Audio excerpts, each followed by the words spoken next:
Hi, this is Dr. Ron Kaiser with another presentation in our continuing series to get you acquainted about the concepts of goal achieving psychotherapy.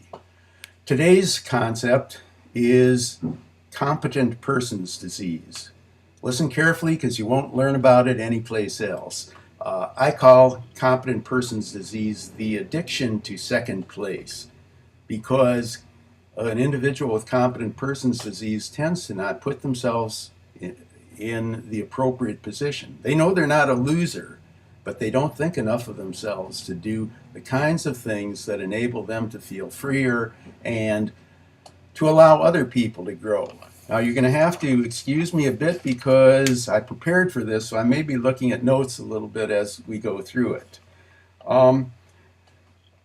For competent person's disease to take place, you need several conditions. Not surprisingly, the first one is competence.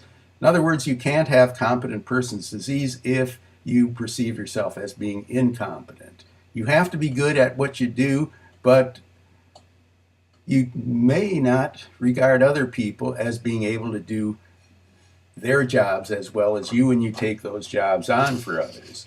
So a second component is kind of a distrust of the ability of other people to be able to handle tasks around the house or at work that in many cases that's their task, and whether it's washing the dishes, cleaning the house, taking mail to the mailbox, whatever it may be, it's really their task, and it becomes important to not be indiscriminate in regarding everything as being your task. So another component then is kind of this strange combination of both feeling competent but also not having the assertiveness to stick up for yourself, to say, hey, I don't have to do all this stuff.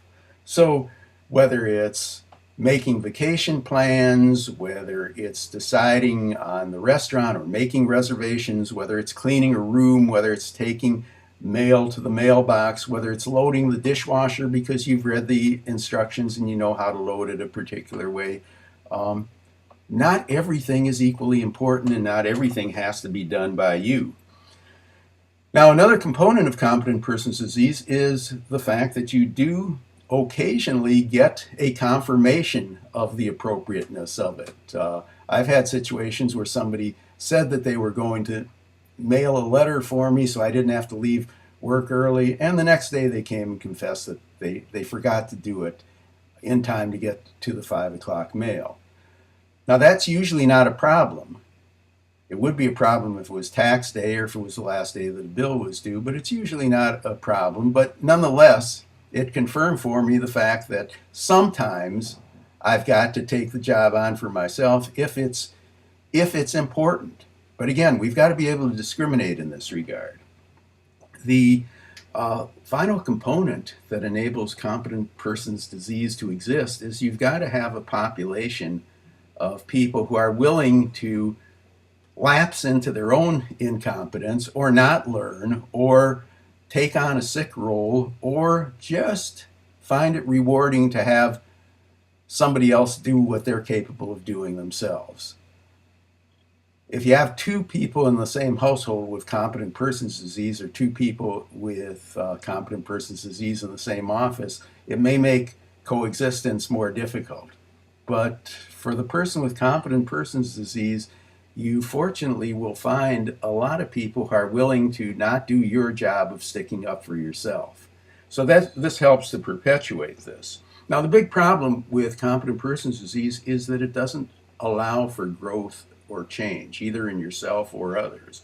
And thus, the competent person's disease is an enemy of goal-achieving psychotherapy. It is very difficult to achieve goals, set new goals for yourself, if you're stuck having to do every task that requires being done. So it not only impedes the growth of other people, but it will also impede your own growth if you have competent person's disease. So these are things to kind of keep in mind. How do we overcome it? let's start to learn a new vocabulary that includes things like trust, risk taking, um, acceptance. Acceptance of the fact that even though I may be better at something than everybody else, it may not matter a whole lot whether the dishwasher gets loaded so that all the dishes are pointing the right way or not. They'll still generally get clean. It may not matter whether the house is cleaned perfectly or not under most circumstances. In other words, if you're able to do a certain amount of trust, risk taking, and acceptance, that permits you to be able to sort out when it's appropriate to take on that task for yourself. I think it's probably a lot more comfortable for me to make sure that the taxes get mailed on tax day. And I wouldn't necessarily trust anybody other than my wife to do so because she's got the same self-interest as I do. So either one of us can do that. It may be important for if you're trying to impress somebody with whom you're having for dinner with the cleanliness of the house and the organization and so on. That may be important to do it yourself, but not all the time. You don't always have company. So again, once you can begin to do a little more trusting, a little more acceptance of the fact that it's not terrible if other people aren't as good at you at everything, it becomes a lot less pressured and a lot easier to give up the addiction to second place.